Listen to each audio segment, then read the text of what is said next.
भी रहा हूँ और मुझे अनुशासन बहुत पसंद है। देखेंगे और 2 साल के बाद में उस बच्चे की प्रगति हम देखें तो सबसे ज़्यादा चीज़ प्रभावित करती है। इसके अलावा स्टाफ की एक चीज़ 2 बजे देखिए, संडे में देखिए, तो आप मंडे का सभी को बहुत बहुत नमस्कार। हमारे जो क्वेश्चन आंसर की जो सीरीज़ है उसके दूसरे भाग में आप सभी का स्वागत है।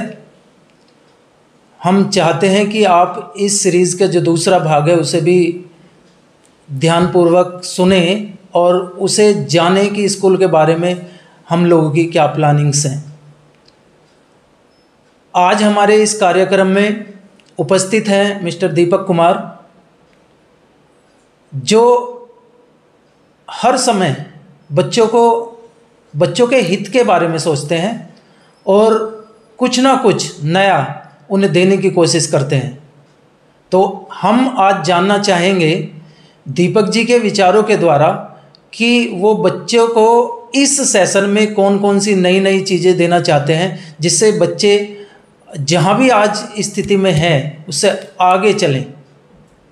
तो उसी के संदर्भ में हमारा उनसे पहला प्रश्न है कि पिछले साल और यहाँ तक भी अभी 2-3 महीने इस सेशन के भी हो चुके हैं, लॉकडाउन ने बच्चों की जो पढ़ाई है उसे सबसे ज़्यादा प्रभावित किया है।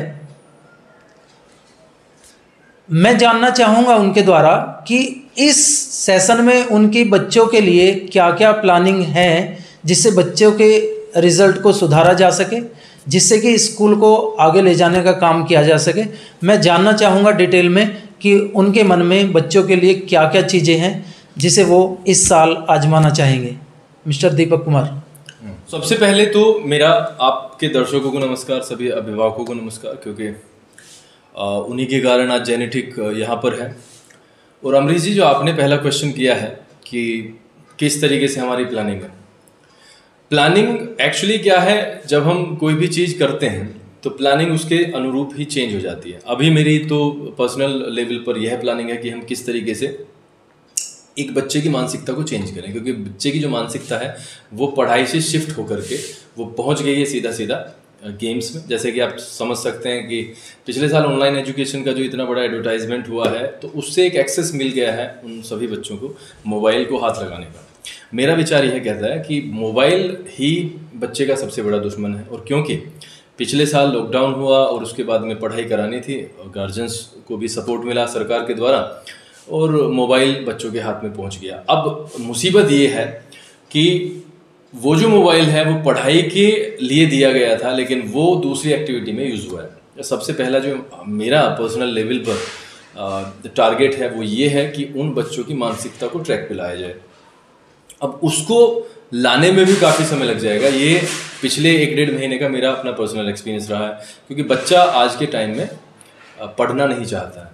प्लानिंग की बात की है तो मैं आपको बता देता हूँ, मेरा 30 डेज़ का ये प्लान है, 30 to 35 डेज़ का प्लान है। जिस तरीके से 13 तारीख से चीज़ें आकार लेंगी, उसमें एक्स्ट्रा क्लास जो कि हमने पिछली बार शुरू कर दी थी, और एक एक्स्ट्रा क्लास को उसमें जोड़ दिया गया है शाम की 5 से 6 की, और जो कि ये एक तरीके से बून की तरीके से होगी। इसमें कवर अप बहुत सारी चीज़ें हो जाएंगी और उसमें धीरे धीरे मैं डिस्क्लोज भी करूँगा क्या क्या कवर होगा। लेकिन मोटे मोटे तौर पर मैं आपको बताऊं तो मेरा सबसे बड़ा प्लान ये है कि मैं किस तरीके से 5, 6, 7, 8, 9, 10 को एक ट्रैक दूं, एक मोटिवेशन दूं। और क्योंकि मोटिवेशन बहुत इंपॉर्टेंट पार्ट होता है हमारे जीवन का, सभी के लिए इंपॉर्टेंट है, और स्टूडेंट्स लाइफ में तो उसका बहुत ज़्यादा यूज़ भी होता है। इसलिए motivation is the most important tool. इसके अलावा जो 5 से 6 वाली जो क्लास है उसमें हम इंग्लिश ग्रामर और मैथमेटिक्स को वरीयता देते हुए आगे बढ़ेंगे। और प्लानिंग के लिए अभी मेरे पास में 30-35 डेज़ की प्लानिंग है। मोटे मोटे तौर पर प्लानिंग ये है कि सारे बच्चों को हम एक साथ लेके चलें और इन्हें मार्च-अप्रैल तक हम उस क्लास के लायक बना दें जिस क्लास में ये आने वाले हैं। मोटे मोटे तौर पर ये है। और जैसे ही ये जो 30-40 दिन की जो हमारी योजना है, मुझे पूरा विश्वास है कि यह कारगर होगी। अपने अभिभावकों पर विश्वास है, बच्चों पर तो पूरा विश्वास है कि वो इन क्लासेस को अटेंड करेंगे, और देखते हैं 30-40 दिन में हम क्या प्रगति कर पाते हैं। तो दूसरा जो हमारा प्रश्न है दीपक जी से, वो प्रश्न है कि आपको विद्यालय के संचालन में क्या क्या ऐसी परेशानियां हैं जो आती हैं गार्जियंस की तरफ से या बच्चों की तरफ से? ऐसी कौन कौन सी चीज़ें हो सकती हैं जो आपको बहुत ज़्यादा परेशान करती हैं और आप चाहते हैं कि बहुत जल्द से जल्द वो सारी की सारी जो चीज़ें हैं वो गार्जियंस की तरफ से या बच्चों की तरफ से दूर हो जाएं। तो ऐसी कौन कौन सी परेशानियां हैं प्लीज़ हमें बताइए, जिससे गार्जियंस को पता चले कि विद्यालय को उनके द्वारा क्या क्या चीज़ें ऐसी हैं जो परेशान करती हैं। ये क्वेश्चन अपने आप में एक पूरी कहानी है। जब हमने 2013 में ये चीज़ को बनाने की कोशिश की कि हम किस तरीके से स्कूल का एक ओपनिंग करेंगे और संचालन करेंगे और चलाएंगे और मेहनत से चलाएंगे, तो जो पेपर वर्क हमने किया था, उस पेपर वर्क में जो हमने प्रॉब्लम्स का एक पूरा कॉलम बनाया था, हम जो रियल प्रॉब्लम्स हैं वहाँ तक पहुँच ही नहीं पाए। तो रियल प्रॉब्लम जो चैलेंजेस हैं वो पेपर वर्क से कहीं ज़्यादा डिफ़िकल्ट हैं, कहीं ज़्यादा और संख्या में भी ज़्यादा है। मेरे विचार से आपको एक्सपीरियंस जो होता है वो आपकी लाइफ में बहुत इम्पोर्टेंट मायने रखता है अगर आप उसको ढंग से यूज़ करते हैं। अभी भी आज भी मैं अपने आप को यह ट्रीट करता हूँ कि हम हर दिन एक लर्निंग प्रोसेस में होते हैं। अभी भी हम सारी चीज़ें नहीं पहचान पाए हैं, सारी प्रॉब्लम्स नहीं पहचान पाए हैं, लेकिन मोटे मोटे तौर पर मैं आपको बता दूँ संचालन में कहाँ कहाँ पे दिक्कत आ रही है। हम सभी का उद्देश्य है कि हम एक बच्चे को आगे लेके जाएं। गार्जियंस भी यही सोचता है, लेकिन कई बार गार्जियंस ही उसमें हिंड्रेंस पैदा करते हैं। जैसे एब्सेंट का इशू पिछले 7 साल में सबसे बड़ी समस्या बनकर उभरा है। संचालन अगर मैं आपको रफली बताऊं तो एक तो संचालन ये होता है कि बस स्कूल चल रहा है और हम आए बैठे और देखा मोटे मोटे तौर पर और चले गए। संचालन का मेरे विचार से मतलब ये है, जो मेरी अपनी परिभाषा है, कि एक हमारे विद्यालय का एक ध्येय था, क्या वो पूरा हम कर पा रहे हैं नहीं। अगर उसके बीच में कुछ अवरोध उत्पन्न होते हैं तो संचालन में कहीं ना कहीं अवरोध है वो सीधा सीधा। अब जैसे मैंने गार्जियंस का इशू उठाया, गार्जियंस को यह समझना चाहिए कि हम सपोर्ट करें। कोई भी विद्यालय हो, विद्यालय एक बहुत बड़े अभियान के साथ में चलता है। आपके 3 साल के बच्चे को, 14 साल के बच्चे को, 12 साल के बच्चे को वो उस रूप में ढालने की कोशिश करता है जहाँ से वो अपने परिवार को ऊपर लेके जाएगा। बट वहाँ पर अवरोध कहाँ से उत्पन्न होता है? जब एब्सेंट होता है बच्चा, एब्सेंट होता है, प्लस उसमें एक और चीज़ हो जाती है। एब्सेंट तो एब्सेंट, दूसरी चीज़ बच्चा गलत संगति में बैठता है। जब 12-1 बजे बच्चा घर पे जाता है तो उसकी संगति को रेस्पॉन्सिबिलिटी लेकर के गार्जियंस को जिम्मेदारी लेनी चाहिए, रेस्पॉन्सिबिलिटी लेकर के काम करने चाहिए। वो नहीं कर पाता। ज़्यादातर केसेस में हमने ये देखा है कि बच्चे घर पर जाके काम ही नहीं करते। ये सबसे बड़ी समस्या है। दूसरी समस्या कहीं ना कहीं हद तक फीस किया जाती है। उसको मैं इस शुद्ध इंटरव्यू में जोड़ना नहीं चाहता हूँ। फीस का मुद्दा हमारा और अपने गार्जियंस का है, उसको मैं यहाँ पर डिस्क्लोज नहीं करना चाहता हूँ। हाँ, लेकिन इस बात को मैं एक आउटलाइन के तौर पर यहाँ पर ज़रूर इस्तेमाल करूँगा कि पैसों का खेल बहुत बड़ा होता है हमारे जीवन में, और प्रगति जो होती है कहीं ना कहीं किसी न किसी लेवल पर इकोनॉमिकली हम डिपेंडेंट होते हैं उसके ऊपर। खैर, डिटेल में तो मैं इसके ऊपर नहीं जाऊँगा। चैलेंजेस बस यही हैं। चैलेंजेस के तौर पर मैं अगर एक चीज़ और बहुत इंपॉर्टेंट रूप से मैं आपको बताऊँ, हम यहाँ पर एक परिवार के तरीके से काम करते हैं और यहाँ पर परिवार में यूनिटी बनाना हमारा सबसे बड़ा इंपॉर्टेंट एक एस्पेक्ट हो जाता है। तो उसको मेंटेन करके रखना, ये मेरे विचार से अभिभावकों की समस्या भी बहुत बड़ा समस्या है। अभिभावकों की समस्या को हम टैकल कर सकते हैं आराम से, लेकिन यहाँ पर यूनिटी को स्थापित कर पाना बहुत बेहद कभी कभी कठिन हो जाता है। लेकिन हमने ये 7 साल से सक्सेसफुली किया है। बीच में कुछ चीज़ें हुई थी, लेकिन अब हम उससे रिकवर कर चुके हैं। एक और समस्या को मैं यहाँ पर जोड़ना चाहूँगा कि अफवाह जो उड़ती हैं गांव में, कई चीज़ें ऐसी हो जाती हैं जो होती इतनी सी हैं, लेकिन वहाँ पर बाहर जाते जाते सर्कुलेट होके वो एक तरीके की इतनी बड़ी कहानी बन जाती है, जबकि ऐसा कुछ होता नहीं है। तो मेरा तो यह कहना है सभी गार्जियन से कि उन वाली चीज़ों से बचें। हम जैसे अर्जुन ने तीर चलाया मछली की आंख को ध्यान में रखते हुए, हमारा भी सिर्फ एक ध्येय है। हमारा सिर्फ यह ध्येय है, और पर्सनली मैं आपको बताऊँ, सिर्फ और सिर्फ बच्चे की प्रगति। उसमें मैं कई बार पर्सनल रूप से गार्जियंस का बुरा बनता हूँ। मैं वो हर चीज़ चाहता हूँ बच्चे के लिए जो शुद्ध है। उसमें गार्जियन अगर अवरोध उत्पन्न करता है कोई भी, तो वहाँ पर मेरी उससे बहस तक भी हो जाती है। वो एक मुझे चैलेंज लगता है, क्योंकि फिर गार्जियन असंतुष्ट होता है और गार्जियन एक रियलिटी ना बता करके एक तरीके की कहानी का रचयिता बन जाता है। वो कुछ से कुछ कहता है, वहाँ पर कहीं ना कहीं अफवाह जन्म लेती है। ये सबसे बड़ा चैलेंज हो सकता है। बट मेरे विचार से मुझे खुशी मिलती है कि हम आगे बढ़ रहे हैं और बच्चे बेहतर कर रहे हैं। और जैसे कि आपने पहला क्वेश्चन कहा, चैलेंजेस तो हैं और किस तरीके से हम चैलेंज को पार कर पाएंगे देखते हैं। चल आगे का 30-35 दिन बहुत इंपॉर्टेंट है स्कूल के लिए। जैसा कि दीपक जी ने बताया कि शिक्षा के लिए 3 स्तंभ जरूरी हैं। पहला अभिभावक, दूसरा उसका टीचर और तीसरा खुद बच्चा। तो तीनों के तीनों स्तंभ जरूरी हैं अगर हमें जो है बच्चे को आगे ले जाना है। ऐसे हम भी इस बात को स्वीकार करते हैं कि ये बिल्कुल सोले आने सच बात ये बताते हैं। तो हम अगली बात जानना चाहेंगे कि विद्यालय में ऐसी कौन कौन सी चीज़ें हैं जो आपको बहुत ज़्यादा प्रभावित करती हैं, और ऐसी कौन कौन सी चीज़ें हैं जिससे आप असंतुष्ट हैं और जिनके बारे में आप बदलाव चाहते हैं। विद्यालय में बहुत सारी चीज, देखो जब हम 7:30 यहाँ पर आते हैं तो विद्यालय में thousands of things take place, और जब हम रेगुलर बेसिस पे वो चीज़ करते हैं तो वो एक ट्रेडिशन बन जाता है। कई चीज़ें ऐसी हैं जो मुझे पर्सनल लेवल पर बहुत ज़्यादा परेशान करती हैं। मैं व्यक्तिगत रूप से भी अमरीश जी, मैं बड़ा अनुशासित तरीके का व्यक्ति रहा हूँ और मुझे अनुशासन बहुत पसंद है।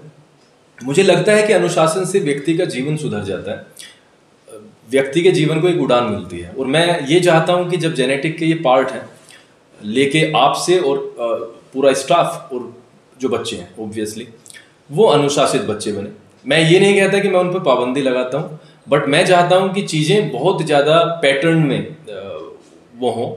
जैसे मैं आपको बताऊँ, हमारा एक इशू रहा है 7:30 के स्कूल में प्रेजेंट होना है 7:30, तो बच्चे आते हैं 7:45, 7:50, 7:55, 8 o'clock। तो ये कहीं ना कहीं जाकर के पहले पीरियड का सत्यानाश कर देता है। मैं आप इस वाले शब्द को यूज़ करना चाहूँगा, सत्यानाश इन द सेंस एक पीरियड चलता है एक दिन में और एक बच्चा ने वो छोड़ दिया तो उस चीज़ के लिए वो एब्सेंट हो चुका है। अगर मैथमेटिक्स का पीरियड है कक्षा 5 में और बच्चा आधे घंटे लेट आया है तो मैथमेटिक्स की एक तरीके से उसकी छुट्टी हो गई। ये चीज़ें हमें एक टीम वर्क के रूप में काम करना है इसमें। अब जैसे आपने कहा कि मैं किस चीज़ से प्रभावित हूँ और किस चीज़ को मैं बदलना चाहता हूँ, मैं सबसे पहले तो ये जो लेट कमर्स हैं इनसे मैं हाथ जोड़कर विनती करना चाहूँगा और अभिभावकों से भी कम से कम ये ट्रेडिशन न बनने दें। बहुत बड़ा नुकसान हो जाता है पहले पीरियड जो जब हम पढ़ाई करवाते हैं और बच्चे बहुत सारे आगे चले जाते हैं, कुछ बच्चे पीछे रह जाते हैं। दूसरा, कहीं ना कहीं किसी ना किसी लेवल पर मैं एक चीज़ से और बहुत ज़्यादा दुख महसूस करता हूँ। हमारा सभी का काम यहाँ पर होना चाहिए हर गलती को पकड़ना, जबकि पीछे हट जाते हैं हम कभी कभी। जैसे may I come in sir, may I step in sir, तो कई बच्चे उसे माई यूज़ करते हैं, माई कम इन, कुछ इस तरीके से। हमारा सभी का यहाँ पर ये कर्तव्य होना चाहिए। मैंने सिर्फ एक एग्जाम्पल दिया, ऐसी बहुत सारी गलतियाँ बच्चे करते हैं। हम जब यहाँ पर एक टीम के रूप में काम करते हैं, परिवार के रूप में काम करते हैं, तो हमें सभी को टोकना है। ऐसा नहीं होना चाहिए कि सिर्फ एक टीचर टोके बाकी के देखते रहें। जब हम एक चीज़ को लगातार बच्चे को टोकेंगे तो मैं आपको ऑब्वियस रूप से बता रहा हूँ, निश्चित है कि बच्चे के अंदर इंप्रूवमेंट जरूर आएगा। और दूसरी चीज़, हम 1000 चीज़ों को एक साथ नहीं बदलवा सकते, हमें एक एक चीज़ का ही टारगेट बनाना पड़ेगा। जैसे कि मैंने आपको एग्जाम्पल दिया है, उसके बारे में अगर हम ड्रिल चलाएं, किस तरीके से एक नकली क्लासरूम हम बनाएं और उसके बाद में उसे प्रैक्टिस कराएं, तो ऑब्वियस रूप से वो होगी। प्रभावित करने वाली चीज़ सबसे ज़्यादा ये है, मैं शिफ्ट कर रहा हूँ इस पूरे आंसर को। प्रभावित करने वाली सबसे ज़्यादा चीज़ यह है कि जो हमारे बच्चे हैं वो विशेष हैं। अगर हमने पहले भी पढ़ा है, जेनेटिक से पहले पढ़ा है और जेनेटिक में अब 7 साल हो गए, हमारे बच्चों में कुछ खास है। हमारे बच्चे चाहे कैसे भी हों, वो पढ़ाई में कमज़ोर हो सकते हैं, लेकिन उनकी नॉलेज और बच्चों से बेहतर है। ये मैंने इंटरनली महसूस किया है। अब मैं यहाँ पर स्कूल का मालिक होने के नाते बात नहीं कर रहा हूँ, एज ए गार्जियन में एक एज ए नॉर्मल पर्सन में बात कर रहा हूँ। वास्तव में उनके पास में कुछ ना कुछ खास है। उन्हें खास क्या चीज़ बनाती है, मैं इस पर आपको बताना चाहूँगा। सबसे पहले तो जब वो यहाँ पर रेगुलर बेसिस पे अटेंड करते हैं ना क्लास, तो उनके अंदर एक अलग से डिफरेंस आता है अनुशासन का। जैसे कि मैंने आपसे कहा, अनुशासन जेनेटिक का सबसे मेन हथियार है। अनुशासित वो हो जाते हैं। हाँ, ऐसा हो सकता है कि आपको वो तीसरे बंदे को ना दिखाई दे। क्यों नहीं दिखाई देगा? क्योंकि वो जो बच्चा जब आया था एडमिशन लेने के टाइम पे वो ज़्यादा ही अनुशासित नहीं था, तो उसको चेंज करने में काफ़ी समय लग जाता है। तो मुझे जो प्रभावित करती है वो सबसे ज़्यादा प्रभावित करती है बच्चों की, जो बच्चों में जो चेंज आता है एकदम से। अगर आप एडमिशन के फॉर्म्स भी उठा के देखेंगे और 2 साल के बाद में उस बच्चे की प्रगति हम देखें तो वो सबसे ज़्यादा चीज़ प्रभावित करती है। इसके अलावा स्टाफ हमारा बहुत सपोर्टिव रहा है और सपोर्ट करते भी हैं, बारिंग 2-3 पीपल। मैं उसके बारे में बात करूँगा नहीं, बाद में, वो बाद का विषय है। लेकिन हाँ, स्टाफ ने हमारे बहुत सेक्रीफाइस किया, बहुत कॉम्प्रोमाइज़ किया, और आज जो भी कुछ है हम यहाँ पर, वो स्टाफ ने कहीं ना कहीं उसमें रोल प्ले किया है। और अभिभावक तो हैं ही, बहुत सारे अभिभावक हमें इंटरनल तरीके से सपोर्ट करते हैं, तो वो बहुत ज़्यादा प्रभावित करती हैं चीज़ें। दीपक जी के द्वारा भी बताया गया है कि जो टीम वर्क है, जिसमें चाहे कोई भी कंपनी हो, चाहे कोई भी वर्क हो, जो बहुत सारे लोगों पर डिपेंड करता है, उसमें एक टीम वर्क का होना बहुत ज़रूरी है। और यहाँ पर जेनेटिक में वो टीम वर्क भली भांति देखा जा सकता है। उसी के कारण बच्चों का जो रिज़ल्ट है वो उस रूप में आया है जिस रूप में हम देखना चाहते हैं। और इस बात को देखते हुए जो दीपक जी द्वारा बताया गया कि वो इस बात से सबसे ज़्यादा प्रभावित होते हैं कि बच्चों के अंदर अनुशासन की जो रूपरेखा है वो बहुत ही ज़्यादा अव्वल दर्जे की है। जो स्टाफ है वो बहुत ही ज़्यादा सपोर्टिव है। वो हर काम में बच्चे हों चाहे वो आपस का टीचर्स का अपना काम हो, वो उसमें बहुत ज़्यादा सपोर्ट करते हैं। तो मैं भी इस बात से बहुत खुश हूँ कि दीपक जी ने इस तरीके की बातें हमें बताई। आपको मैं इसमें आपको टोकते हुए, कोई भी काम अमरीश जी एक दिन में नहीं होता। अनुशासन बड़ा ही सिंपल सा शब्द लगता है, लेकिन अगर हम इसे इम्प्लीमेंट अपनी लाइफ में करने की कोशिश करें तो ये बहुत कुछ लेता है आपसे। आप अनुशासित होना चाहते हैं तो आपको फिर सेक्रीफाइसेस करने पड़ते हैं। हम एक सेकंड में कह सकते हैं कि ये नहीं करता, बट क्या हमने सोचा कि उसे ये करने के लिए अपने जीवन स्तर को कितना ढालना पड़ेगा। एक बच्चा 8 बजे उठता है और मैं एक्सपेक्ट करता हूँ कि 5 बजे उठे, तो उसकी मनोस्थिति जाने आप, वो इतना आसान नहीं है उस बच्चे के लिए जब तक कि वो सेक्रीफाइस ना करे। तो मेरा विचार ये है, सभी कहते हैं एक दिन में नहीं चीज़ें होती, समय लगता है, कभी कभी वर्षों लग जाते हैं, कभी कभी सदियां लग जाती हैं, तो इसमें हमें धैर्य रखना पड़ेगा। जो आगे का मेरा जो प्रश्न है, आप हमें विस्तार से बताइए कि थ्योरेटिकल और जो प्रैक्टिकल नॉलेज है उनमें से कौन सी बच्चे के लिए ज़्यादा फ़ायदेमंद होगी और क्यों होगी। क्योंकि बहुत सारे जो गार्जियंस हैं या बहुत सारे जो व्यक्ति हैं वो मानते हैं कि जो बुकिश नॉलेज है वो ज़्यादा फ़ायदेमंद है, लेकिन मेरे विचार से दोनों चीज़ें पैरेलल काम करती हैं। जो हमारी प्रैक्टिकल नॉलेज है, जो व्यवहारिक ज्ञान है, वो भी वहाँ पर इतना ही रोल प्ले करता है। तो मैं जानना चाहूँगा आपके द्वारा कि वो कौन कौन सी ऐसी चीज़ें हैं जो इन दोनों नॉलेज, जो प्रैक्टिकल और थियोरेटिकल नॉलेज है, उन्हें आपस में उनका तालमेल बैठाती हैं। दोनों चीज़ों का अपने अपने क्षेत्रों में अलग अलग योगदान है। हमारी लाइफ में बुकिश नॉलेज बहुत इंपॉर्टेंट लेवल पे काम करती है, ये हम सभी जानते हैं। प्रैक्टिकल नॉलेज, जब हम एक लाइफ जीते हैं तो वहाँ पर हमारे प्रैक्टिकल्स रेगुलर बेसिस पे होते हैं। जैसे मैं एग्जांपल आपको दूं, जब हम कहीं पे काम करते हैं जाके, सपोज करो मैं कंपनी में काम करना चाहता हूँ और कंपनी में काम करने से पहले मैंने पूरी की पूरी बुकिश नॉलेज है मेरे पास में, लेकिन जब हम कंपनी के अंदर प्रवेश करते हैं पहले ही दिन हमें पता चल जाता है कि ये तो सारा कुछ भिन्न है, सब कुछ अलग है, मुझे रेगुलर बेसिस पे अब सारी चीज़ें जीरो से सीखनी है। हाँ, बुकिश नॉलेज बहुत डेफिनेशंस काम करती हैं, आपको ने जो पेज पे पढ़ा है वो काम करता है, लेकिन जब आप प्रैक्टिकली उसमें आते हैं तो वो मेरे विचार से वो सब कुछ होता है। जैसे कि हमने पेपर वर्क किया था स्कूल के जेनेटिक के बारे में, लेकिन जब व्यवहारिक तौर पर हम उस जीवन में आए तो ऐसी कोई प्रॉब्लम्स ही नहीं थी, वो बड़ी छोटी प्रॉब्लम्स थी जो हमने पेपर पे वर्क किया जिनके बारे में। लेकिन आज जो हम जिन चीज़ों को हम देख पाते हैं वो बहुत बड़ी प्रॉब्लम्स है। बुकिश नॉलेज आपके इंटरव्यू में बड़ा काम करती है। आपको इंटरव्यू में 5 क्वेश्चंस बताने हैं तो आपको बुकिश नॉलेज के अंदर जाना पड़ेगा, लेकिन प्रैक्टिकल नॉलेज आपकी पूरी लाइफ में काम करती है। मेरे विचार से प्रैक्टिकल नॉलेज, अगर मैं आपको अपनी लाइफ का एक एग्जांपल दूं, हमने सभी ने किताब पढ़ी है और किताब में एक चीज हमने बहुत ही गहराई से पढ़ी है कि इंसान का जो दिमाग है ना, वो शैतान भी होता है और वो भगवान भी होता है। और मैंने इसे समझा है पिछले 7 साल में। जब तक आप लोगों के साथ रहोगे नहीं तब तक आपको उनके प्रकार का पता नहीं चल सकता। मेरी एक पर्सनल लेवल पर बहुत बड़ी कमजोरी कह लें या इसे ताकत कह लें, मैं लोगों पर बहुत जल्दी विश्वास करता हूँ। और लोग ऐसे भी आए हैं जिन्होंने मेरे इस विश्वास का कभी फ़ायदा नहीं उठाया, और लोग ऐसे भी आए हैं जिन्होंने मेरे विश्वास का फ़ायदा उठाया। तो इन दोनों प्रैक्टिकल्स को देख करके मैं एक कंक्लूजन पे पहुंचा कि जो मैं कंक्लूजन में आपको बताने वाला हूं कि इस तरीके की जो चीज़ होती हैं वो बुक में कभी मिल नहीं सकती, क्योंकि जो रिजल्ट हमने अपनी लाइफ में देखे हैं उनके, वो बड़े भयावह हुए। उनको संभालना कभी कभी बहुत ज़्यादा मुश्किल हो जाता है। अब मैं आपको बताऊं, अगर आपको एक कहानी मैं लिख के दूं और उसका एक रिजल्ट भयावह आपको रिजल्ट दिखाऊं, तो आप उसे फील नहीं कर पाएंगे।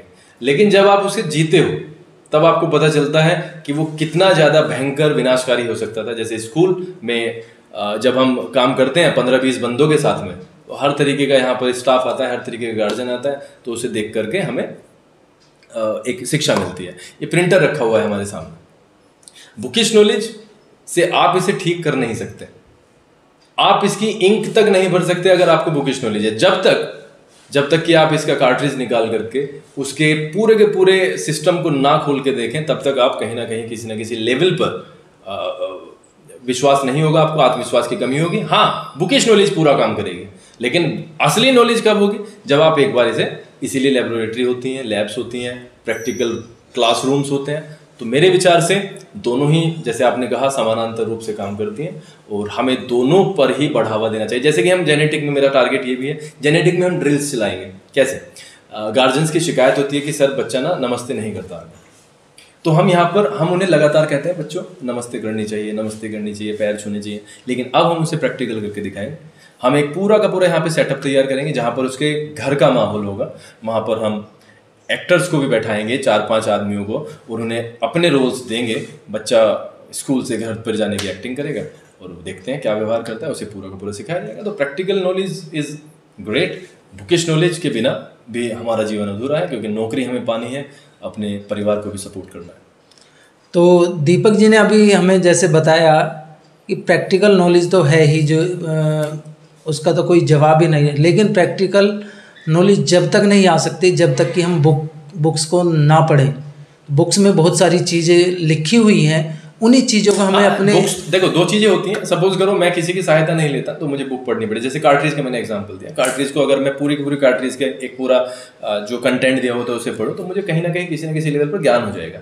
या दूसरी चीज़ ये है कि मैं आपको इसे करता हुआ देखूँ। आपने कार्ट्रिज को निकाला और आपने इसका पूरा पार्ट्स खोल दिए, तो मैं आपको बहुत ही बारीकी से आपको देख रहा हूँ, तो मैं कर पाऊंगा। लेकिन हाँ, अगर सपोज करो आपको डेफिनेशंस लिखनी है और आपको इंटरव्यू में जाना है, तो आपको बुकिश नॉलेज की सहायता जरूर करनी पड़ेगी, क्योंकि आपको वहां पर पॉइंट टू पॉइंट आंसर्स करने हैं। आपकी ये वाली चीज़ें नहीं मानी जाएंगी। आपको अगर कोई सपोज करो लिखित परीक्षा है, तो आपको बुकिश नॉलेज की जरूरत पड़ेगी।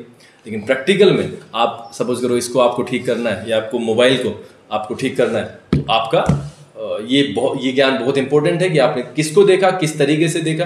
अब हम इसमें कुछ भी कर देते हैं। कैसे करते हैं? क्योंकि हमें एक्सपीरियंस हो गया उसका। लेकिन जब पहली बार मोबाइल आया था हाथ में, तो हाथ कांपते थे। तो ये चीज़ कैसे आई? जब हम लगातार इसके ऊपर वर्क कर रहे हैं। तो दोनों की अपनी महत्ता है। लास्ट का जो मेरा दीपक जी से एक प्रश्न है, और ये बड़ा ही अटपटा सा एक प्रश्न है, लेकिन पूछना बेहद ज़रूरी है, जो हम जानना चाहते हैं। आप बच्चों को, चाहे गांव के जो हमारे अभिभावक हैं, उन्हें अपने स्कूल की तरफ से ऐसा क्या संदेश देना चाहते हैं जो उन्हें भी मोटिवेट करे? बहुत लास्ट क्वेश्चन है, बट बहुत इंपॉर्टेंट क्वेश्चन है। मैं जेनेटिक की तरफ से आपको ये अपील करना चाहूँगा, बच्चा जब भी हमारे पास में आता है, सबसे पहले आप अपने मन से यह भ्रम निकाल दें कि स्कूल में जाता है बच्चा। बच्चा जब हमारे पास में आता है तो वो एक ऐसी संस्था में आता है जो एक परिवार के तरीके से काम करती है। हमने कभी भी इन 7 साल के अपने अनुभव में एक भी ऐसे बच्चे को नहीं पाया जिसके लिए हमने व्यक्तिगत तौर पर कुछ गलत सोचा हो। हम हमेशा से यह चाहते हैं कि बच्चा प्रगति के रास्ते पर हो। प्रगति के रास्ते पर जाना अलग अलग तरीके से उसको डिफाइन में करना चाहूँगा। एक बच्चा स्कूल में आया जो कि 70% का बच्चा था, और उसके पास में 70% का मटेरियल होता है जब वो एग्ज़ाम में बैठता है। अब हमने उसके ऊपर मेहनत करनी शुरू की। और उसके मेहनत करने के बाद में बच्चा 85 का हो गया 2-3 साल में, जितना भी समय लगता है, ठीक है, एक प्रगति हुई इसकी 15% की। मैं आपको बिल्कुल लॉजिकल एक आंसर दूंगा। एक बच्चा ऐसा आया था उसी के साथ में जिसका अपना लेवल 50-55% का था, और वो भी 15% की बढ़ोतरी कर गया, और उसके भी 70% के आसपास हो गए। दोनों में वही वाला डिफरेंस रहा।